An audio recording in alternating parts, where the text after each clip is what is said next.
This is the Chain Mountain Podcast. I'm your host, Hank Ackerman. In this week's show, we have a conversation with Doug Hardesty, COO of MycoWorks.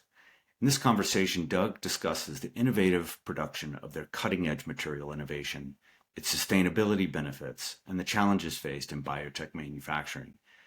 He emphasizes the importance of future-focused innovation and the role of venture capital and the need for a shift in perceptions about manufacturing careers.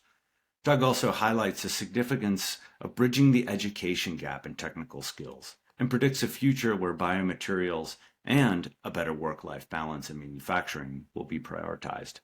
Enjoy this episode.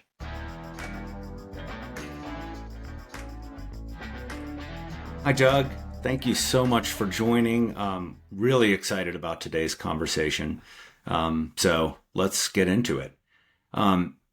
We're going to start off by playing a little bit of a guessing game. I'm going to start off with some stats, and then I'm going to let you, Doug, chime in.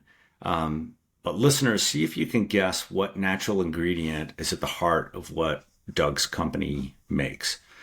So a couple of pieces of information. Sales of this ingredient for use in foods and beverages has surged 450% since 2021. Primarily, it's touted for its benefits to mental health, nerve health, gut health, and immune regulation. One of the standouts is cultivation is incredibly efficient. For example, growers produce over 900 million pounds annually in the U.S. An acre of land can yield 1 million pounds per year, and that's enough to circle the globe 19 times if laid cap to cap. So I just gave you a little bit of a hint there. Doug, the company doesn't make medical products, though. They make products that are or have a feel and durability of leather. Do you want to add anything more? Any other hints for the listeners? These have been used for thousands of years in Chinese medicine and are constantly touted as one of the primary foods to eat for anti-aging. Awesome. All right, the big reveal. Doug, what do you grow?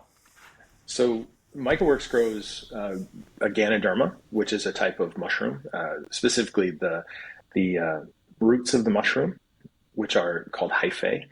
Those can be manipulated into a product that is a flat good that looks and feels, as you alluded to, just like leather. That's amazing. Could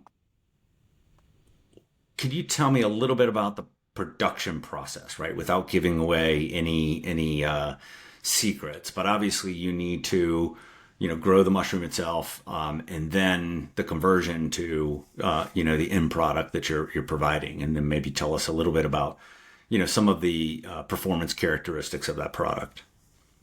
Of course.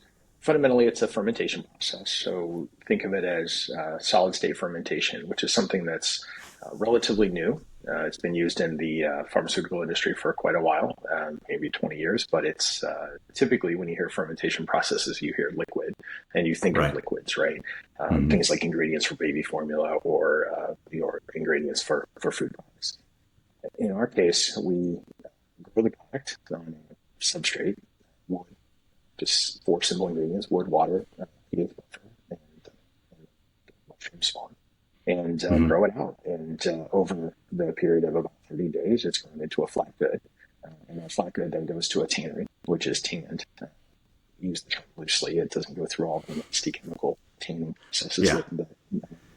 Definitely. And then it gets turned into something beautiful, whether it's a belt or a wallet or a seat or a shoe. Yeah. Tell me about some of the performance characteristics, right? Because I think most people would say, okay, this is a product. Now you turn it into a shoe, right? Does it have the same performance characteristics as leather? Is it more durable? What can you tell me about that part of it? It does. We're the only company that has published data on our durability as well as the performance characteristics in different usage areas. And it's equivalent or better to animal products in every category. What we do is take the hyphae and we manipulate the hyphae in such a way to make it look a lot like a nonwoven. And my background from back in the Procter days was in nonwovens.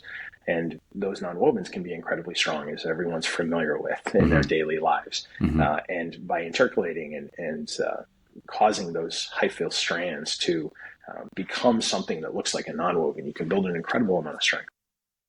That's really, really cool. So, I mean, this is obviously a pretty amazing innovation, right? And I look at this as being the type of innovation that is going to continue to make us a more sustainable society, right? I think we know that things like protein in our diets, cows, for instance, are an incredibly inefficient way, right, to get protein in our diet.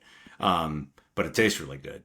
But at the end of the day, right, there's obviously other uses for a lot of the parts of animals, leather being one of them. And I think, for a long time, automotive and a number of other industries have said, okay, what other substitutes can we make? And I think this is a great innovation. I mean, tell me, at least in your mind's eye, right, what's the larger context here, right? Why are innovations like this important for us to continue to incubate, in the larger context of our generation, what remains of our generation, and the younger, our next couple of generations, right? Great question.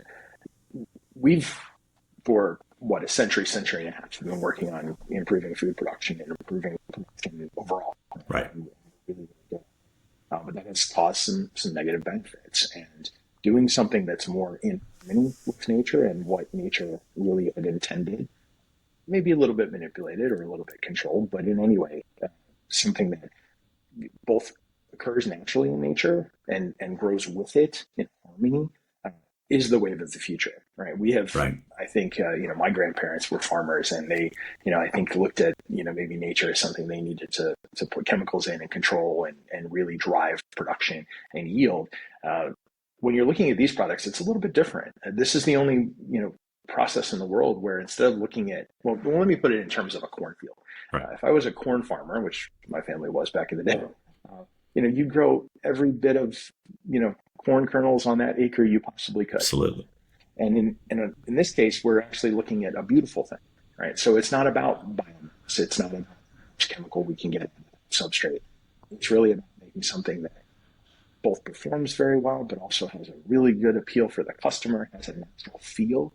A lot of the products in this space that you've heard of, probably vegan leather, those kinds of things, they may have some, biomaterial in them, but essentially they're plastic, right? And they feel like plastic. They don't feel alive. Right. So you end up with something that both is good for the planet, is something that is beautiful, that has a living and breathing feel to it. Right. And you could tell that it was alive.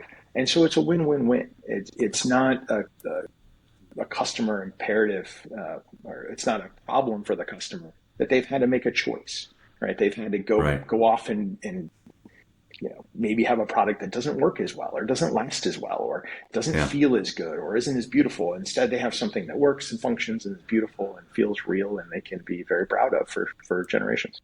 Yeah.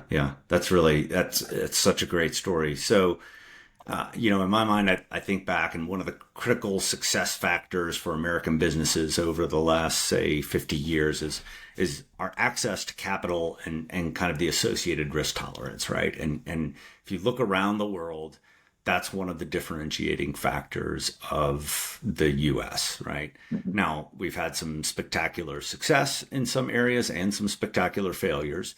But still, the U.S. is the primary breeding ground for a lot of these types of innovations, particularly in manufacturing.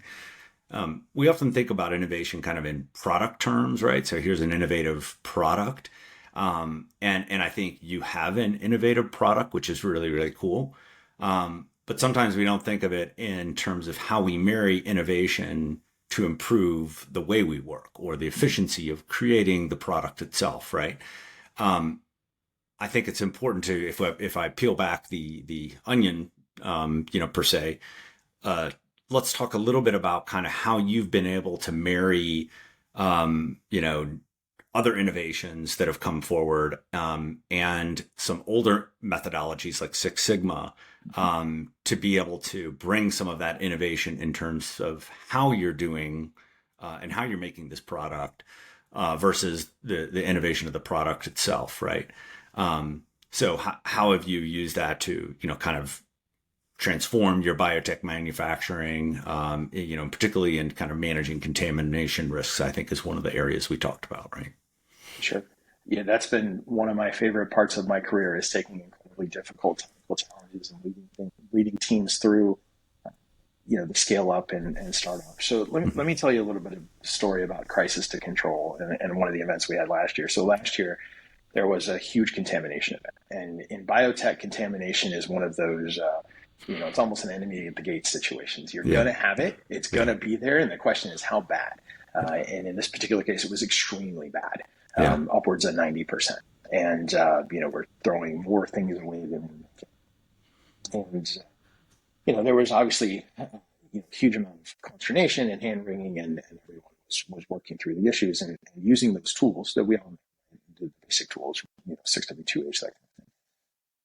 But at the core, aside from the things that we needed to do relative to the capital build and thinking about how we were going to implement some of the changes that we needed to make to the factory, we also had a people problem. Right? So leaning in with those kinds of tools, which at the end of the day are people commitment and alignment tools, right, has been really beneficial. So what did we do? At the end of the day, we took the team and we worked on our daily direction setting, and we spent time learning and relearning what the Ganoderma needed, right? Thinking about our control. So we married the benefits of AI and some really cool work that we were doing relative to the plant and understanding where the data was leading us in terms of where the enemy was at the gates and where our weak spots were, marrying that to human behaviors, right? Gowning and the things that we need to do to get people into the plant to do their jobs, as well as looking at some of those problem-solving tools to really get to the heart of what practices we were driving that were frankly negative to the process. They just weren't helpful, right? In some cases, damaging. And so bringing that all together, that kind of 3-pillar approach, whether it be improvements in the process, improvements in the people, or some AI benefits relative to understanding our data, really pushed us to a different level of control. And we've gotten it down to, 9 months of 0.01%. That's a massive turnaround. And credit to the team, because the team did it. The team pushed through quite a series of changes really rapidly, because we're in South Carolina. Also had a little hurricane in the middle of that. So huge opportunity for some team building there. As we were shut down for a week, if people are familiar with that, with the hurricane last year. So, a lot of work went into it, but at the end of the day, taking the time to really, really focus on the people, focus on our systems, focus on our problem. Not only in terms of just how we were going to fix it, but how we were going to create a different culture to fix it, be it through cultural, different avenues that we took around cool PR campaigns for, within the plants to, even now to t-shirts. I'll be honest, it's been a huge change, and the change has been sustainable because it's people-based. And it uses all of the systems that we know and love and have been around for, since Deming, right? For 60 years. But they work and they work very well. And I think that's an opportunity, something novel that I've been able to bring to biotech, is really that understanding and systems thinking and those things relative to large plant builds. Hasn't been something that's been around because it's been primarily tank-based systems, right? And this opportunity has driven the company into a very different space in terms of understanding of solid state fermentation, and really unlocked a cheat code, for how to do that work at scale, which hasn't really been done before. I want to pivot to that scale conversation, right? One of the things I bump into frequently with my clients is, as they've got a set of products, they're consistently, delivering on their portfolio, but also, they've got R&D and they're innovating. And there's oftentimes a lot of fumbling kind of between that, R&D. Now I've got to launch it. I got to commercialize it. I got to scale up production. Right. And those are muscles that, they just may not exercise on a very frequent basis. But you've had a little bit of a different experience, right? While biotech, I don't think is an exception there. But in your experience, you've taken, this product, right, from a lab bench to, a 150,000 square foot facility, right? What did you learn about that? What's, kind of what are the lessons to learn if someone else, that is, or one of the listeners is about to, kind of embark on a journey like this, right? What advice would you give them? The best advice I can give is innovate on the future, not innovate on the now. And what I found with a lot of the teams is they spend quite a bit of time innovating on the now, right? So the paradigm that we're in, be it the pilot plant or the lab bench, has, certain gives and takes and pros and cons with it. But they don't look to the future. They don't put themselves in that 100,000 square foot facility and say, well, what has to be true here? Those paradigms are different, right? It's a completely different world with different pros and cons and different issues and opportunities. And we spend a lot of time teaching a system relative to current state, future state, putting ourselves in the future and saying, okay, what has to be true here? Now let's work the gap backwards rather than saying, okay, here's my process. Now I'm going to go forward. I'm going to build a giant version of my very complicated, maybe not so efficient process and then deal with it on the back end. And there's hundreds of millions of dollars in that simple statement of innovate on the future. And it seems so intuitive, right? But it's actually really, really hard in practice. Right. I mean, so obviously you've got, there's a lot of innovators out there who are courting venture capital, right? And as part of that, there's an acknowledgement that you're going to have to scale up a lot. In my experience, oftentimes I think the manufacturing side is oftentimes underappreciated, right? I mean, how do you feel, and why do you think that kind of the venture capital side often undervalues that side of the biotech startups, right? I mean, how can kind of founders do a better job of communicating the importance of that operational excellence to investors? Well, I think it's an opportunity, obviously, as you mentioned, and it's a place where we spend a lot of time on models, right? But here's the future state model. Here's what's going to happen, but there's a little bit of a gap between where we are today in that model and how to get there. And as I said before, a lot of the money that we spend on development, I think biotech typically thinks of that as R&D. They don't think of it as prep for manufacturing. But prep for manufacturing, of course, is where the millions and billions of dollars are. And so I think they look at the IP stack and they say, okay, great, we've got all these patents, we're ready to go, we think we have a process. But the time it takes to do development at that scale, to get ready for those things and to answer those gap questions between the current and future state, it's just not something people see. And I think it's mainly because there's just a gap in experience, a gap in understanding. There haven't been a lot of folks who come in with that knowledge of building multiple plants. It's typically in your career, maybe a once in a lifetime thing. I've been very lucky in my career where it's been a 50, 60, 70 time thing. It just happened to be my little niche. But that opportunity cost in there and the amount of time and money that it's going to take the company to get through that gap is huge. And it's honestly a blind spot. And I wish we would spend more time thinking about it because that's where most of these companies are going under. I mean, obviously, this is a terrible time in biotech right now, and especially in the VC market. And what we're finding is people don't want to pay for it. They don't want to pay for that step. They're all for paying for R&D. They're all for mining the profit to be made once it's full scale. But that intermediate part, just doesn't quite get the attention. Right. And what we're seeing in the market now is a lack of willingness to pay for it because you can go to something that's, maybe AI based or maybe IT based, and you can, essentially launch a product tomorrow. You can't do that in this world. You have to have, a year to scale up a huge manufacturing facility that may be costing you millions upon millions of dollars a month to run.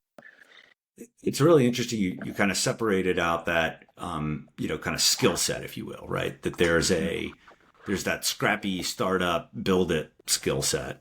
And then I often, will run into a lot of, plant leaders who are now I've got it, it's built and I can maintain it, right? Mm-hmm. I can take something that works and keep it working.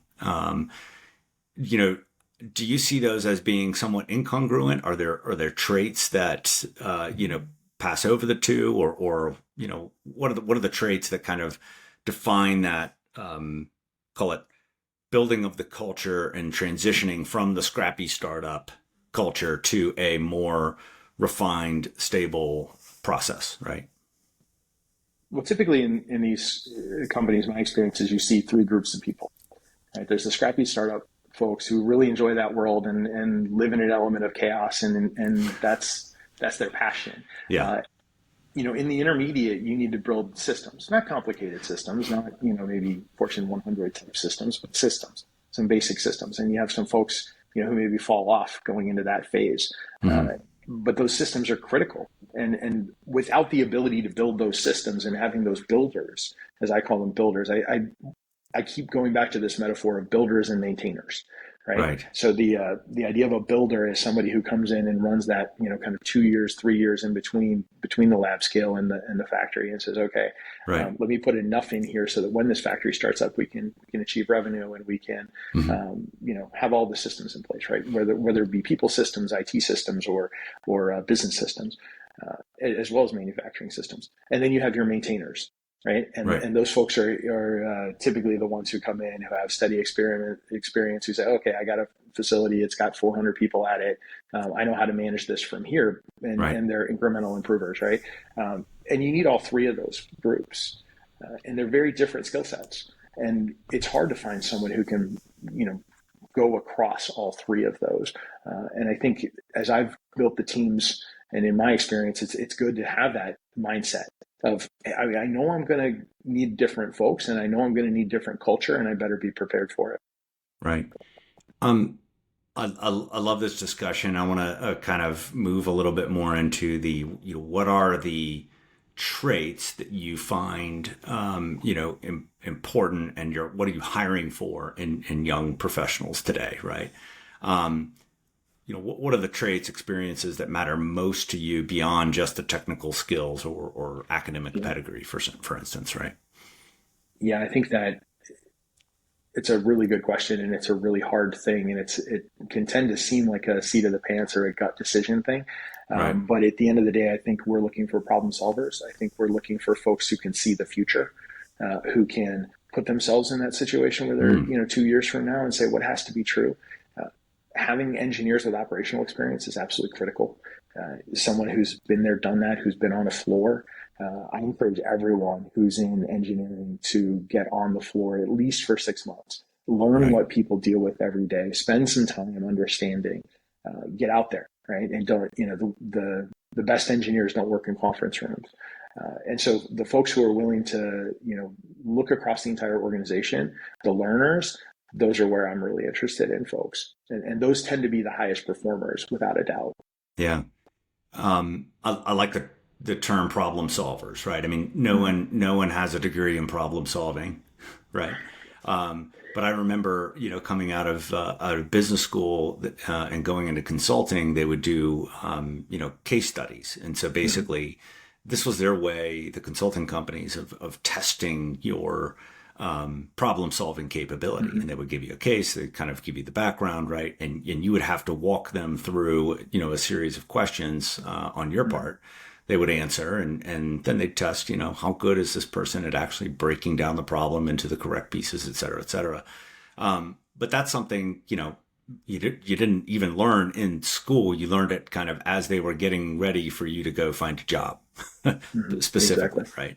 But I like how you're saying, I think the real world of experience of getting out, facing problems that are unstructured, you have to structure it. You have to figure out what the value of this problem is. You have to prioritize it in your daily workload, and then go and look to solve it, right?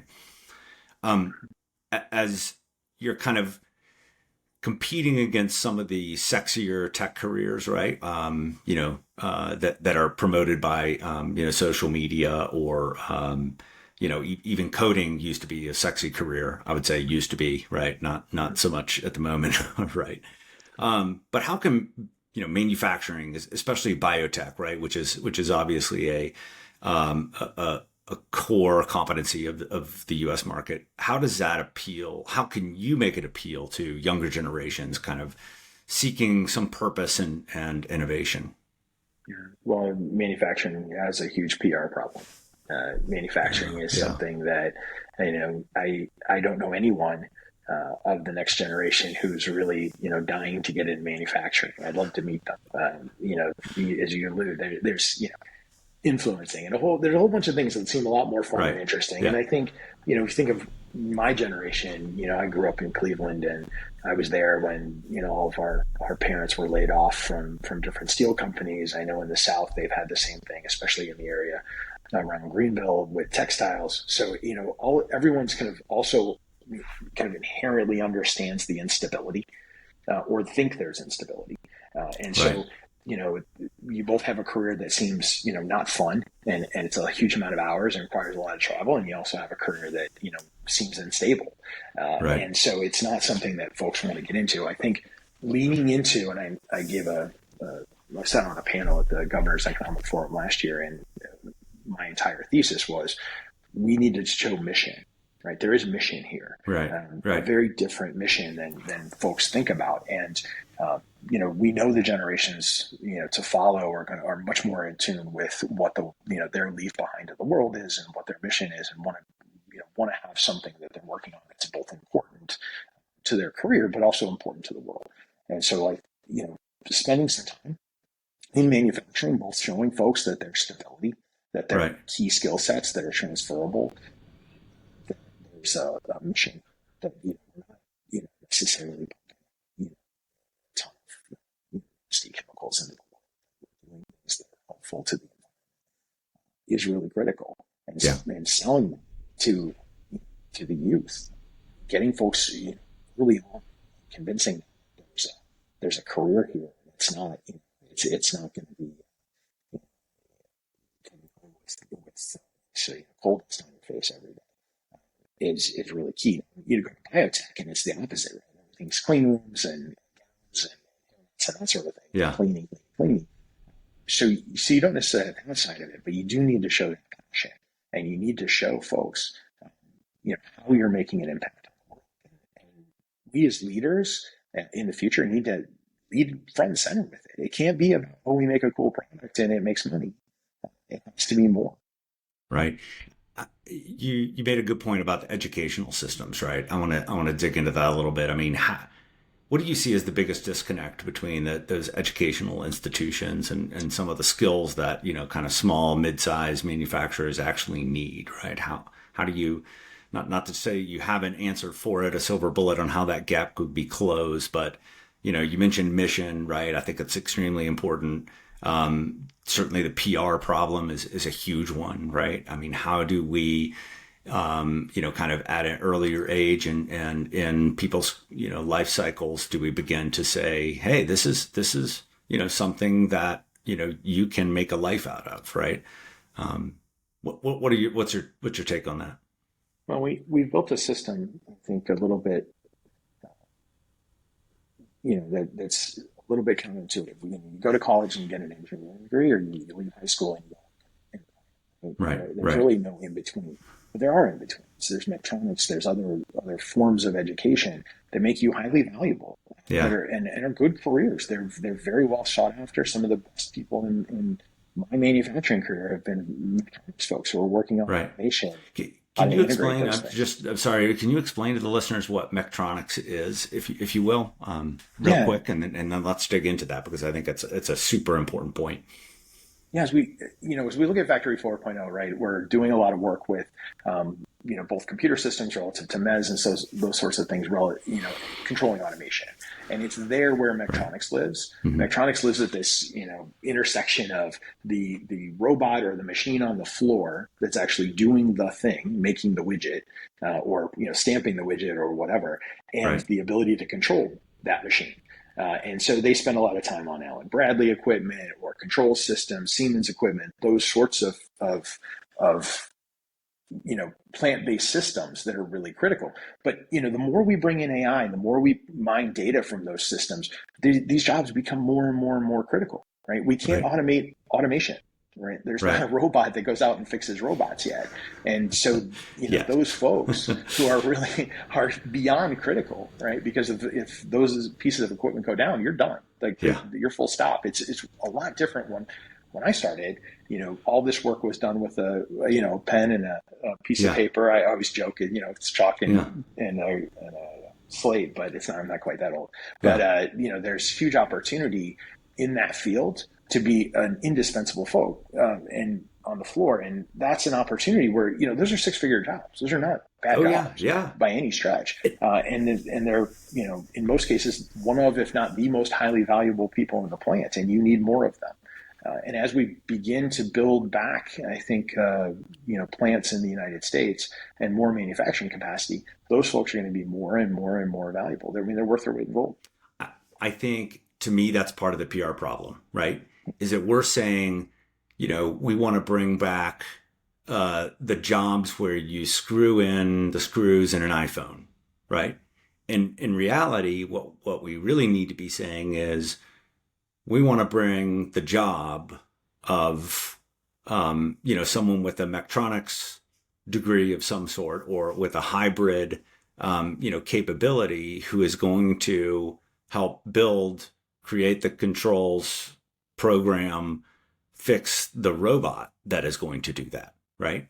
And to me, they're very, very different, positions.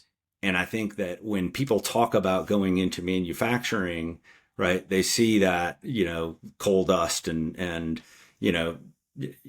of a conveyor belt and you're sitting there inspecting something hand by hand or screwing something in, right? And I think, the PR problem is that we're not, we haven't changed the face of what manufacturing is and what those jobs are, right? And I think the lab coats and the engineering stuff, that I think that's still, pretty sexy. And I think if you can, kind of tout that those are six-figure jobs and you can make a really good living off of those, that's it. But, at the end of the day, I think I've got a son who I feel like had all the good educational opportunities. And I know you have as well. And he's like, Dad, I think I want to do chemistry. And then, a week later, he'll say, I want to do physics, or maybe I could do this. And, my kind of commentary back to him is he's a freshman at college now. I said, you're going to college to try to figure it out. But at the end of the day, I feel like we try to oftentimes pigeonhole kids into majors. And what we're not doing is really saying, listen, it's the mechatronics that matters. Or, say if you're going into biochem, like you probably understand, the biology, the chemistry, the electrical engineering side of things, the mechanical side of things, right? And that's a hybrid of a number of different kind of engineering components. You may go deep in one, but to be able to bring that full, skill set to your job is really, really important. So I think, how do you feel like our education system needs to change in order to kind of promote that? Well, yeah, I think you hit it on the head. I feel like we have a bimodal system. It's an all or nothing thing. 4-year degree, CE, EE, ME kind of degree, or you go further into something like chemistry, or there's a baseline. And we've lost the idea that there are really good technical jobs out there that, they still need STEM. It's hard to get through a mechatronics 2-year degree with a STEM basis. Right. But, that starts in high school. That starts with a vision in high school where kids, can see these careers and say, okay, if I can make it through a 2-year degree, which, in some cases I know in the Greenville Spartanburg area is free. Spartanburg Community College is just free.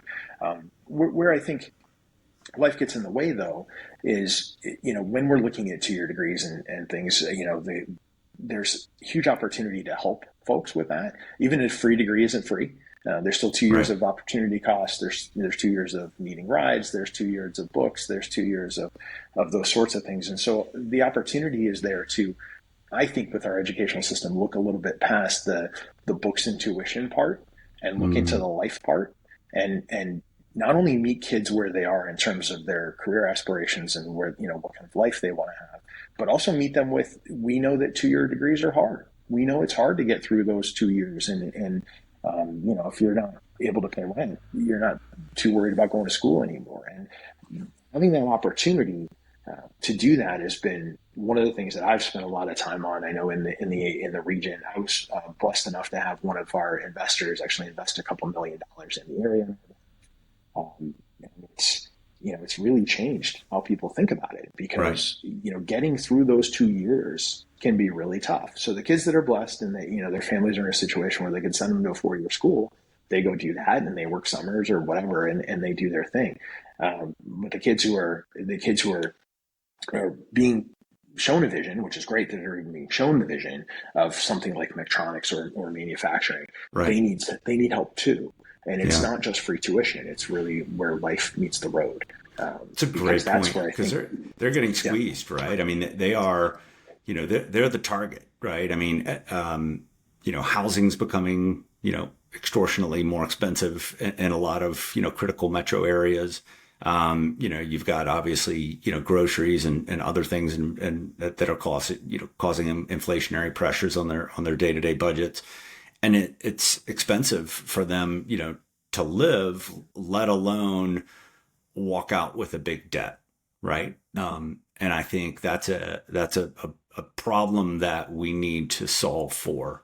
I think if we're going to go forward and again, we have a lot of great things going for us. Like I mentioned, the capital, the risk tolerance, all of those things are terrific, right? But we need to, I think, create some of that, the I'll call it the financial infrastructure to promote, these types of skills at that critical time, right? So really, really yeah, interesting observation. Yeah. yeah, a huge opportunity with that group of folks. Whether it's getting to them in high school, Hmm. so I've seen some amazing around the country. I've seen some absolutely awesome high school to work programs where they're essentially building that into high school, and they may extend high school for a year, but the technical schools are right there, Yeah. and other ones that where the technical schools are supporting them. But we don't have things like dorms for tech schools. Yeah. So Yeah. those it's just a highly undervalued area of our economy where a little bit of infrastructure would Yeah. drive a huge amount. Yeah, yeah. That's interesting. Like I can send you to school to go study philosophy, Latin, and English, and I'll house you while I do that, right? Um, but I won't house you while you're going and studying, mechatronics and working part time in a factory, right? That's Exactly. really, yeah. That's I can see how that's problematic, right? Yeah. Um, so provide our listeners, if you will, and maybe your future self, right? A couple predictions, right, about the future, be it economic, tech, industry specific. Don't be afraid. Have a little fun with it, right? Well, I think, obviously biomaterials are the way of the future. The companies like MycoWorks are just on the cutting edge. And Hmm. whether or not, company A or company B succeeds doesn't really matter. There's a huge overwhelming to biomaterials.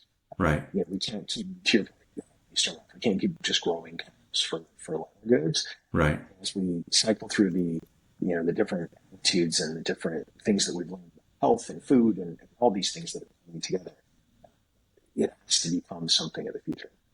You when you look around nature, before this, there's a huge amount of things that can be retooled with what we know today, and especially with what we're going to learn in the future through AI to meet the needs of things that we take for granted today, right? Yeah, And things like that. There's a huge opportunity in these materials to both be sustainable, so really truly functional. Never pretend sustainable works or doesn't have to perform just because it's sustainable. I think right. that's a huge. to our last 20 years is that as we look into the future, it's not just going to be mycelium or mushroom based. It's going to be the opportunities are really endless because nature, I think we're still discovering plants and discovering, insects and that sort of thing, bacteria. So that's going to go on forever. I think in terms of manufacturing, I do think we're going to solve this problem, this PR problem. I really do. I think there's enough people looking at it now and really giving it some hard thought to say, well, what do we really need?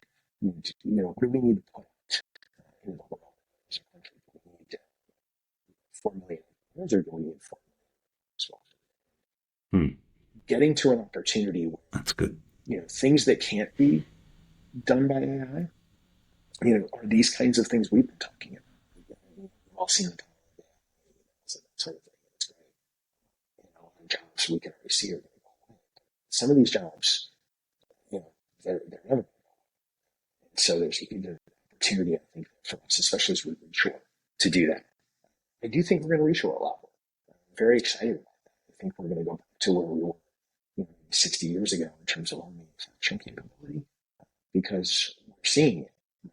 Global events, right. The weather, the economy, it's just too uncertain for a lot of companies to have some capacity in stable, maybe more stable locations.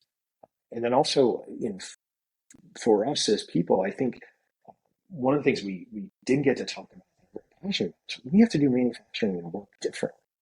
When I was early on, we used to joke that P&G can go.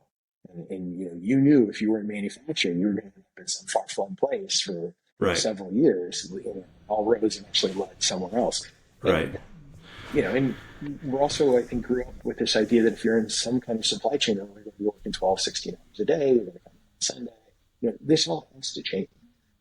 The world is a different place. What people are asking for is different. And I think it's right. I think it's the work-life balance piece is really critical. And I think we're going to figure it out in manufacturing. We've already worked on, 4-day weeks. It's not 4 20-hour days. You say 12, 20. Right. And then you get a couple of days off. It's really more, we really want you to focus for the time you're here. To your point about problem solving, right? Right. We really want you to do big things while you're here, but I know I need to give you space to do that. And give you space. Right. To make it happen. So I really believe we're still figuring out how to do this rather than the draconian 12 shifts when everything is very set in stone. So right. I think there's a huge opportunity there, and I think we're going to figure it out. One of the things I frequently see that in my mind frustrates a little bit of, or the goals that you're looking at, right, is we obviously have established industries which are extremely profitable that are maybe counter to that type of innovation. So I'll use the example. I mean, you obviously have the agricultural, beef industry that still wants to see everything being made out of leather potentially, and then you also have the plastics industry, and within oil and gas, they obviously make a lot of money and they don't want to see that go away. And they dump a lot of money into lobbying and things that, and basically paying off people who have the ability, or we're charging with being able to say, what's the right path for the people of South Carolina, North Carolina, America, right? How do you see that landscape shifting? Do you see that shifting to support more of the, let's go forward and innovate and really keep pushing? Do you see the capital flows potentially also changing, right, away from, the bigger, foundational institutions that we've had and moving towards, some of these other more innovative areas? Well, I think in terms of the large, stable industries that you're speaking about, a lot of them have these kinds of projects going. They have, sustainability groups, and they have things moving forward. The circular economy is the future. We just don't have an unlimited amount of resources, and we can't just keep going to white space to get them. Yeah. And Fair so point. we're going to have to get there. Last year I had this, I gave this exact, talk. And, I think there's an opportunity for us, regardless of the size of company. I know from my consulting days, I know the big guys are looking at it, and Right. the Fortune 100. And I think, as we move forward, you're going to see companies kind of self-regulate because they have to. Both their workforce is demanding it, their customers are demanding it. I don't think it's necessarily going to be government. I think government's a little too slow for these kinds of things, to your point about the will to do it. There's too many people kind of dragging, Yeah. dragging on the sled. So I think there's an opportunity here for customers to speak up, and you see it happening all the time. I don't think we're going to get, another generation past, where we are now without significant change, both in terms of how the capital flows, but also in terms of how companies think about their customers and what their customer demand is. But that's where it's going to have to come from. I mean, it's going to have to be the kind of I agree. Joe and Jane Americans standing there and saying, this. Yeah. So I think the generations saying. So there's a huge opportunity to build the capability and technical shops behind it. And I don't think we do. I think there's been so we talk about chain all the time. Right. So there's opportunity. But it's going to come. So you're saying it's going to come from consumers. The reality is consumer speak. Yeah. At the end of the day, I think sometimes people feel like they don't follow the time you go to the store. So that's a great point, right? And are to the extent that consumers are still not really willing to sacrifice performance for sustainability on a frequent basis, right? Maybe there's a portion of consumers that are willing to pay extra for that. But en masse, to make the change, right, we have to be able to, have that, meet those same performance criteria, which is, the same in your product, right? If you can meet that performance criteria, and be a sustainable product, or even exceed that performance criteria, right, you'll drive the disruption in that more traditional industry, right? Exactly. And you see it. You see it in the luxury market. For example, most, luxury handbags are made from which is veal. If people don't know veal, it's probably say most of the folks listening, it's been a minute since they had veal. And it's probably been even longer minute since they saw it. Just people eating veal anymore. So there's demand for the meat, which means there's supply. It's a huge problem. Right. And so I think as our trends and behaviors change, it's going to drive companies to think about different innovations. And so that is going to lead to the technology to achieve it. And your product has that same feel as calf leather. Yeah. And durability, right? Exactly. That's where the need comes from. Yeah. Just where can I go get a product? Where can I get a handbag that's made out of your material? They're in development. Okay. A lot of large companies working with the company to bring things to market. There's certainly been a lot of launches. There's a lot of buzz. I'd say there's something. Okay. Very, very cool. All right. Last question.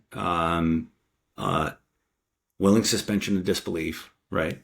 An alien comes down to Earth and lands outside of your garage, opens your garage door to go in, looks around the garage door, looks around your garage.